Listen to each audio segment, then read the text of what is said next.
அனைவருக்கும் இனிய காலை வணக்கம். நான் உங்கள் சமூக பற்றாளர் ஞானச்சித்தன்.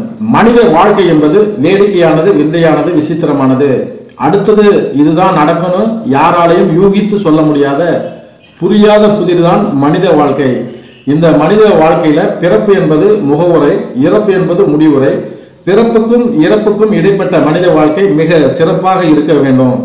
சிறப்புன்னு சொன்ன உடனே நீங்க காரு, பங்களா, சொத்து, சுகம், வெளிநாடு போகணும், செட்டில் ஆகணும், கட்டுக்கட்டா பணம் சேர்க்கணும், லட்ச லட்சமா பணம் சம்பளமா பெறணும்னு நினைச்சு, அதாவது லக்ஸுரியா வாழ்ந்தாதான் அந்த வாழ்க்கை சிறப்பான வாழ்க்கைன்னு இன்றைய சமூகத்தில் வாழும் மக்கள் நினைக்கிறாங்க. அப்படி கிடையாது. சிறப்பான வாழ்க்கை அப்படின்னா நம்ம வாழ்க்கை நமக்கு மட்டும் பயன்படாம இந்த சமுதாயத்துக்கும் பயன்பட வேண்டும். அப்படி பயன்பட்டாதான் அந்த வாழ்க்கை சிறப்பான வாழ்க்கை. அது மட்டும் இல்ல, நம்ம வாழ்க்கை நமக்கு மட்டுமே பயன்பட்டா அந்த வாழ்க்கை பூமிக்கு பாரமாக அமையும். நம்ம வாழ்க்கை இந்த சமுதாயத்திற்கு பயன்பட்டா அந்த வாழ்க்கை இந்த பூமிக்கும் வரும் தலைமுறைக்கு பாடமாக அமையும். எனவே உங்க வாழ்க்கையை பாரமாக அமைக்காம பாடமாக அமைக்க நான் ஆசைப்படுறேன்.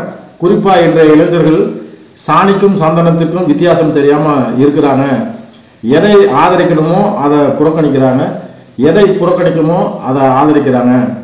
இப்ப வாழ்வில் சாதித்த, சரித்திரம் படைத்த, வரலாற்றில் நிலைத்த எல்லா துறையை சார்ந்த சாதனையாளர்கள் எல்லாருமே சிறப்பான வாழ்க்கை வாழ்ந்தவங்க தான். இப்ப அந்த வரிசையில சிறப்பான வாழ்க்கை வாழ்ந்தவர் வ.உ.சி. அவர்கள். கப்பலோட்டிய தமிழன், செக்கிழுத்த செம்மல், தென்னாட்டு திலகர் அப்படின்னு இவருக்கு சிறப்பு பெயர்கள் இருக்கு. அவருடைய வாழ்க்கையில நடந்த சுவாரஸ்யமான சம்பவங்களை, நிகழ்வுகளை நான் உங்களோடு பகிர்ந்து கொள்ள ஆசைப்படுறேன்.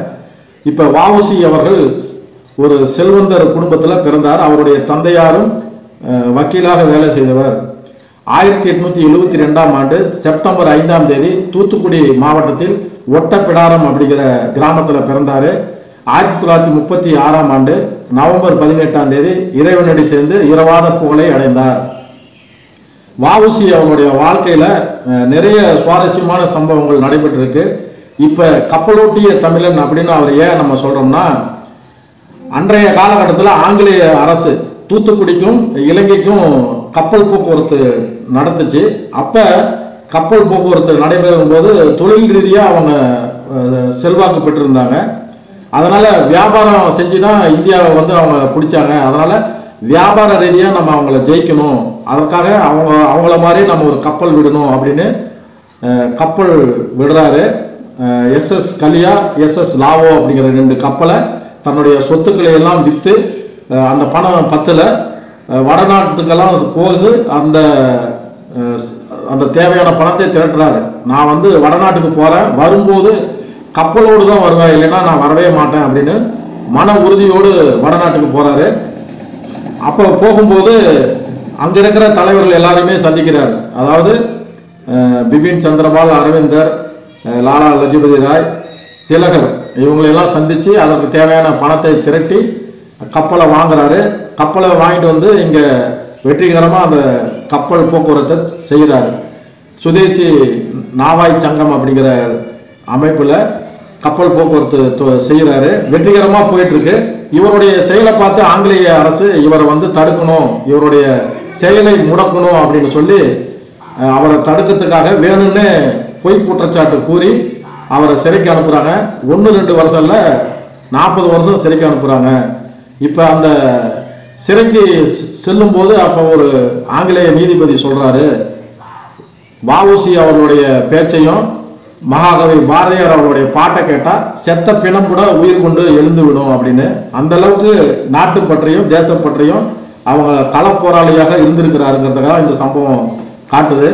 இப்ப சிறைக்கு சென்றவர் சிறையோட அவங்க ஆங்கிலேய அதிகாரிகள் விடல, அவருக்கு கடுமையான தண்டனைகளை விதிக்கிறாங்க, கல் உடைக்க வைக்கிறாங்க, அப்புறம் மாடு மாதிரி செக்கிழுத்து வைக்கிறாங்க.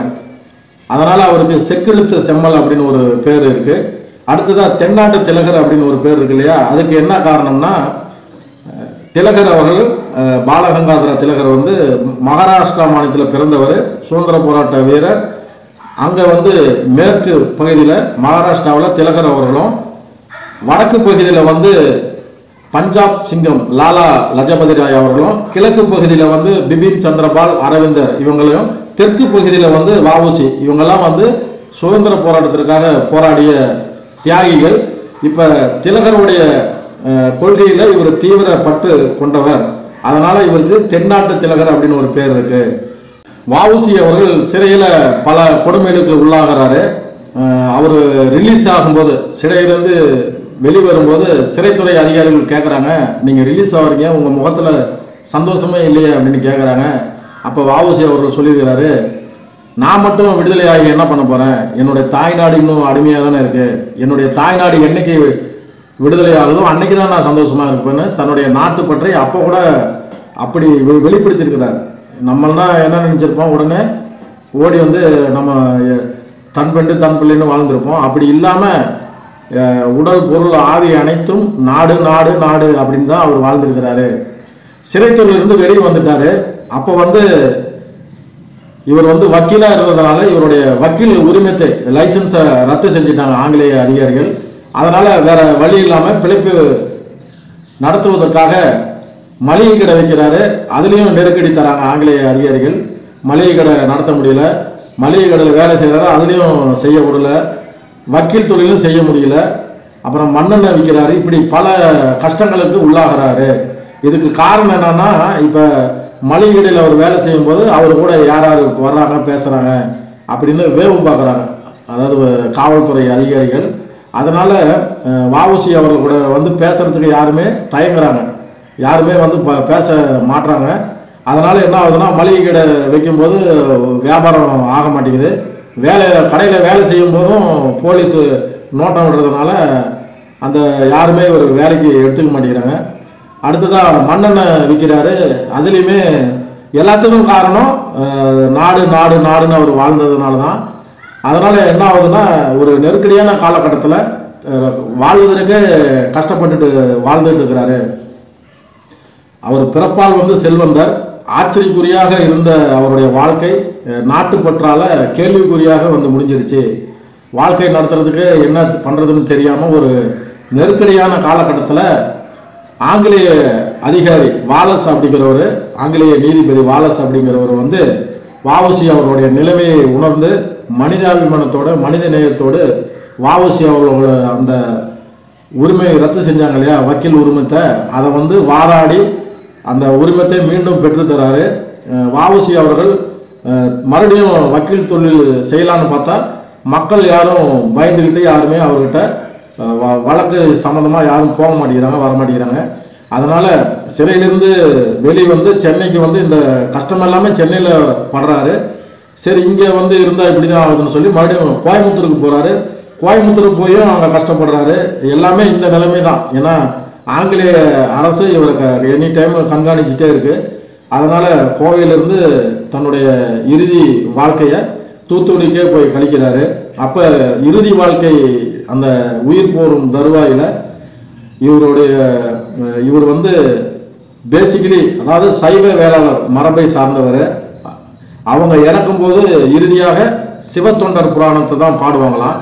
ஆனால் அப்படி இல்லாமல் தான் இறக்கும் தருவாயில் கூட மகாகவி பாரதியார் அவருடைய பாடலை பாடுங்க அப்படின்னு அந்த மகாகவி பாரதியார் அவருடைய கவிதைகளை கேட்டபடியே தன்னுடைய உயிரை விடுறாரு. அதாவது கடைசி மூச்சு உள்ளவரை நாடு நாடு நாடு நாட்டுப்பற்று மொழிப்பற்று இப்படியே தான் வாழ்ந்திருக்கிறார். அவர் ஒரு வக்கீல், பேச்சாளர், தொழிற்சங்கவாதி, எழுத்தாளர், நிறைய நூல்களை எழுதியிருக்கிறாரு. இப்படி பல கட்டங்களில் போராடி நாட்டு விடுதலையை பார்க்க முடியாமல் அவர் முன்னாடியே இறந்துடுறாரு. அது மட்டும் இல்லை, அவருடைய பையனுக்கு வாலேஸ்வரன் அப்படின்னு ஒரு பேர் வைக்கிறாரு. இந்த பேர் எப்படி வருது அப்படின்னா, நான் சொன்னேன் இல்லையா, இந்த வக்கீல் தொழில் அந்த லைசன்ஸை கேன்சல் பண்ணிட்டாங்க. அதை வாதாடி அந்த இழந்த லைசன்ஸை உரிமத்தை வாதாடி பெற்றுத்தரார் வாலேஸ்வர் அப்படிங்கிற ஆங்கிலேய அதிகாரி. அதனால் அதற்கு நன்றி கடனா தன்னுடைய பையனுக்கு வாலேஸ்வரன் பேர் வைக்கிறாரு. ஏன்னா உற்றார் உறவினர் யாருமே அவருக்கு உதவி செய்யலை. இந்த மாதிரி நெருக்கடியான நேரத்தில் கூட அவர் தன்னுடைய வாழ்க்கையை வந்து ஆங்கிலேயருக்கு எதிராக தான் துவங்கினார். ஆனால் ஆங்கிலேயருடைய பேரையே தன்னுடைய பையனுக்கு வச்சிருக்கிறாரு. இந்த சம்பவம் நம்மளுக்கு என்ன சொல்லுதுன்னா, அன்பிற்கும் உண்டோ அடைக்கும் தாள் அப்படிங்கிறது தான். இப்போ வஉசி அவர்களுடைய வாழ்க்கை வரலாறு நம்ம படிக்கும்போது அவர் பட்ட கஷ்டமெல்லாம் நம்ம ஒரு கடுகளவு கூட நம்ம படலை. கடைசி மூச்சு உள்ளவரை நாடு நாடு நாடுன்னு நாட்டை பற்றியே தான் சிந்திச்சிருக்கிறாரு. பெற்ற தாயும் பிறந்த பொன்னாடும் நற்ற வாணினும் நனி சிறந்தனவேன்னு மகாகவி பாரதியார் சொன்ன மாதிரி பெற்ற தாயை போல நேசிச்சிருக்கிறாரு. அவருடைய வாழ்க்கை வரலாறை மையமாக வச்சு மாப்போசி அவர்கள் கப்பலோட்டிய தமிழன் அப்படின்னு புத்தகம் நூல் வெளியிடுறாரு. அதை தழுவி தான் PR பந்துலு அவர்கள் கப்பலோட்டிய தமிழன் அப்படிங்கிற திரைப்படத்தை எடுக்கிறாங்க. நடிகர் திலகம் சிவாஜி கணேசன் அவர்கள் வஉசி கதாபாத்திரத்தில் மிக சிறப்பாக நடிச்சிருக்கிறாரு. இப்போ ரீசெண்டாக அமரன் திரைப்படம், மேஜர் முகுந்து வரதராஜன் அவர்களை பற்றி அவருடைய பயோபிக் திரைப்படம். அந்த மாதிரி அன்றைய காலகட்டத்தில் கப்பலோட்டிய தமிழன் அப்படின்னு வஉசியோட பயோபிக் திரைப்படம். நீங்கள் வாய்ப்பு இருந்தால் அந்த படத்தை பாருங்கள். வஉசியோடைய வாழ்க்கை வரலாறை நீங்கள் தெரிஞ்சுக்கலாம். கடைசியாக நம்ம நாட்டு இளைஞர்கள் சாணிக்கும் சந்தனத்திற்கும் வித்தியாசம் தெரியாமல், அதாவது எதை ஆதரிக்கணுமோ அதை புறக்கணிக்கிறாங்க, எதை புறக்கணிக்கணுமோ அதை ஆதரிக்கிறாங்க. அப்படி இல்லாமல் காக்கை வேறு குயில் வேறு, காக்கைக்கும் குயிலுக்கும் வித்தியாசம் தெரியணும். அதற்காக நாடு நலன் சார்ந்து நம்ம இளைஞர்கள் இயங்கணும், ஒன்றுபடணும். நாடு என்ன செய்தது நமக்கு என கேள்விகள் கேட்பது எதற்கு, நீ என்ன செய்தாய் அதற்கு என நினைத்தாய் நன்மை உனக்குன்னு அமெரிக்க முன்னாள் அதிபர் ஜான் கென்னடி சொன்னார். அந்த பொன்மொழிக்கு ஏற்ப நாடு நமக்கு என்ன செஞ்சுன்னு நீங்கள் கேட்காம நாட்டுக்காக நீங்கள் என்ன செஞ்சீங்கன்னு யோசிச்சு பாருங்கள். நம்ம நாட்டில் கலாம் ஐயா கண்ட கனவு நனவாக வேண்டுங்கிறதான் சமூக பற்றாளன் ஞானச்சித்தனாகி எனது வேண்டுகோள். இன்றைய சுவாரஸ்யமான பயனுள்ள தகவலை நான் இதோட முடிச்சுக்கிறேன். மீண்டும் ஒரு நல்ல தகவலோடு நான் உங்களை சந்திக்கிறேன். நன்றி, வணக்கம். நான் உங்கள் சமூக பற்றாளன் ஞானச்சித்தன்.